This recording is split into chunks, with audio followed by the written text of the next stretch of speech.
మేమేమంటున్నామంటే ఇక్కడ అందరినీ నిందితుల మొత్తాన్ని అరెస్ట్ చేయాలి.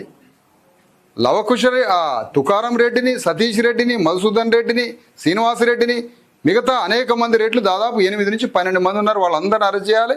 Murder case, attempt murder case, మహిళా వేధింపుల విషయంలో, SC/ST అట్రాసిటీ యాక్ట్, ఇవన్నీ చేసి మొత్తాన్ని తీసుకుపోయి కేసు చేయాలని చెప్పినాం.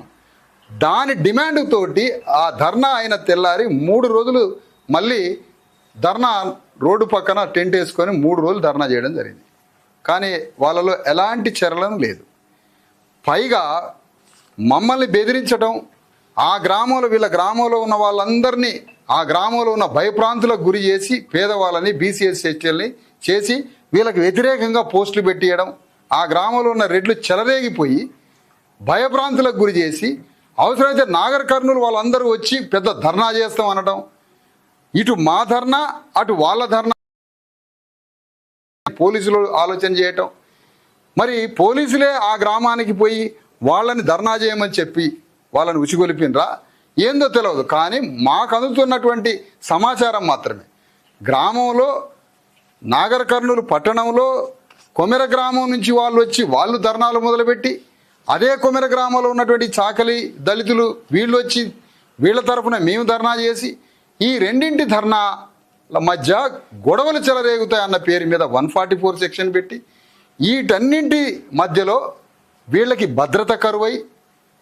భయంగా ఉన్నటువంటి తరుణంలో మాకు అనేక బెదిరింపు, ఎన్నాళ్ళు చేస్తారా మీరు ధర్నాలని మాకు బెదిరింపులు రావడం, వీళ్ళ తరఫున మీరు ఎందుకు పాల్గొంటున్నారని మాకు బెదిరింపులు రావడం, వాళ్ళకి బెదిరింపులు రావడం, ఈ రకరకాల భయాందోళన మధ్య మేము ఆ గ్రామం నుంచి ఆ నాగర్ కర్నూలు నుంచి 3 రోజులుగా చేస్తున్న ధర్నా శిబిరం ద్వారా ఎలాంటి ఫలితం లేకపోబట్టి, అక్కడ ఇచ్చిన DSP ఇచ్చిన మాటని సంపూర్ణంగా అమలు చేయలేదు కాబట్టి, అక్కడున్న SP విఫలమయ్యింది కాబట్టి, అక్కడ ఉన్నటువంటి వ్యవస్థ రెవెన్యూ యంత్రాంగం పోలీసు యంత్రాంగం మేము కోరిన ఏ డిమాండ్లు పరిష్కరించలేదు కాబట్టి నామమాత్రంగానే 3-4 కేసులు పెట్టిండ్రు. అవి పూర్తిగా వాళ్ళని అరెస్ట్ చేసి రిమాండ్ చేయలేని పరిస్థితుల్లో మేము అక్కడ భయంగా బతికే పరిస్థితుల్లో నుంచి ఎక్కడ 140 సెక్షన్ పెట్టి ఎక్కడ గందరగోళం అవుతుందో ఎక్కడ భయం అవుతుందో అనే స్థితి నుంచి ఆ నాగర్ కర్నూలు ధర్నా శిబిరం నుండి హైదరాబాదుకి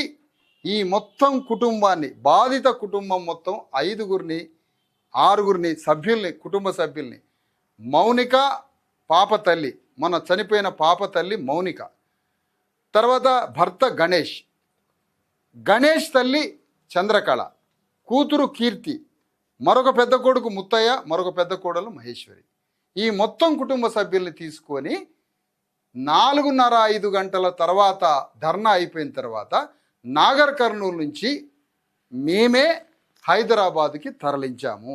వీళ్ళు వచ్చి 1 గంట అయింది ఇక్కడికి. ఎందుకు తరలించాము? అక్కడ అధికారులు, పోలీస్ అధికారులు, రెవెన్యూ వారు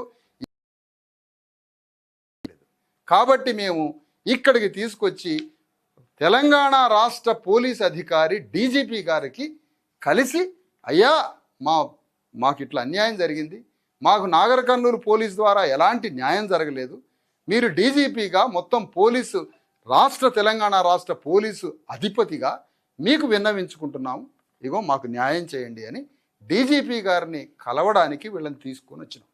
రేపు DGP గారిని కలుస్తాం. రేపు DGP గారిని కలిసి మాకు జరిగినటువంటి ఈ అన్యాయాలు, అక్కడ నాగర్ కర్నూలులో మాకు పరిష్కారం న్యాయం దొరకలేదు కాబట్టి హైదరాబాదులో DGP గారిని కలిసి కుటుంబాన్ని తీసుకొని పోయి విజ్ఞాపన పత్రం ఇచ్చి DGP గారి నుంచి కూడా భద్రత, ఈ కుటుంబానికి భద్రత కావాలి, ఆ భద్రతతో పాటుగా మాకు న్యాయం చేయమని, ఏ కేసులు మా మీద ఎట్లా దాడులు జరిగినాయో ఆ కేసులన్నింటికి సెక్షన్లు పెట్టి ఆ దాడి చేసినటువంటి నిందితుల మొత్తాన్ని అరెస్ట్ చేసి వాళ్ళని రిమాండ్కు పంపాలి, అన్ని సెక్షన్స్ పెట్టాలని రేపు DGP గారికి విన్నవించడానికే ఈ కుటుంబాన్ని ఇక్కడికి తీసుకొని రావడం జరిగింది. దానికి పూర్తి వీళ్ళని తీసుకొచ్చిన దాంట్లో ఆ నాగర్ కర్నూలు నుంచి ఇక్కడ తీసుకొచ్చాము.